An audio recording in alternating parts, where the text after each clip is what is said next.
Most people treat success like a physical target they can run down. But the harder you sprint after money, the faster it seems to pull away, leaving you exhausted and in the exact same place. Wealth is not a target to be hunted. It is a state that you automatically attract by upgrading your personal value. This is the inside-out approach to achievement. The modern workforce operates on a flawed assumption. We expect the market to hand over a paycheck simply because we showed up for 8 hours, or because we have bills to pay. This chart shows exactly why that assumption fails. The flat horizontal line is time, which is fixed and yields stagnant returns. But the exponential curve represents market value. The marketplace does not pay you for your time. It pays you for the value you deliver in that time. In this input-output model, increasing your internal capability shifts the relationship. When you solve rare problems or master complex systems, you move from a surplus of workers to a scarcity of talent, and the marketplace traditionally adjusts its compensation to match that new level of value. If you want to change the number in your bank account, you must abandon the external chase. You have to direct all of your energy toward upgrading your own capability. So how do you actually force the marketplace to recognize and pay for higher value? This concept was popularized by business philosopher Jim Rohn. He noticed early in his career that standard schooling carries a very specific limitation, while continuous self-education offers infinite returns. Formal education will make you a living. It secures your basic survival and keeps the lights on. But voluntary self-education, the books you read and the skills you acquire on your own time, will make you a fortune. Henry Ford grew up on a farm and left formal schooling behind early. Instead, he obsessively educated himself on mechanics and business. That self-directed curriculum allowed him to build a multi-billion-dollar industrial empire. Work hard on your job and you earn a paycheck. Work harder on yourself than on your job and you multiply your net worth. Personal development does not happen in a vacuum. Your internal progress is highly vulnerable to the external influence of your environment. This network diagram visualizes the law of averages.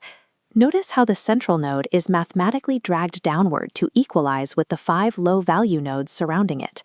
Your income and your mindset regress to the mean of your 5 closest associates. If those 5 people are constantly complaining or unmotivated, they rewrite your baseline expectations. But watch what happens when we replace them with high-value points. The central node is immediately pulled upward to match the new standard. Deliberate association transfers value. In the late 1970s, a young Tony Robbins sought out Jim Rohn as a mentor. Surrounding himself with that level of philosophy accelerated his path to becoming a peak performance expert. Auditing and upgrading your inner circle is not antisocial. It is a structural necessity for protecting your future. Acquiring knowledge and upgrading your network mean nothing without execution. Knowledge requires the bridge of daily discipline. This scale visualizes the only 2 types of pain you can experience in life. On one side, we have the proactive friction of taking action, the ounces of discipline. On the other side sits the massive, crushing anvil of regret. Motivation is a temporary emotion. When you neglect the tiny micro-habits, like reading 1 page or waking up immediately, the anvil crashes down. The weight of missed potential compounds over years into tons of regret. Mastering the small, mundane details sends a signal. It proves to the marketplace that you are capable of handling massive opportunities. Choosing the temporary discomfort of daily discipline is the only reliable insurance policy against a lifetime of failure. There is a final paradox to this philosophy. Achieving the massive financial goal is actually the least valuable part of the success equation.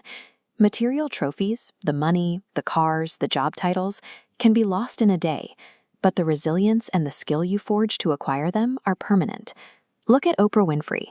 She attracted a global media empire by dedicating significant time every single day to reading, meditation, and skill development.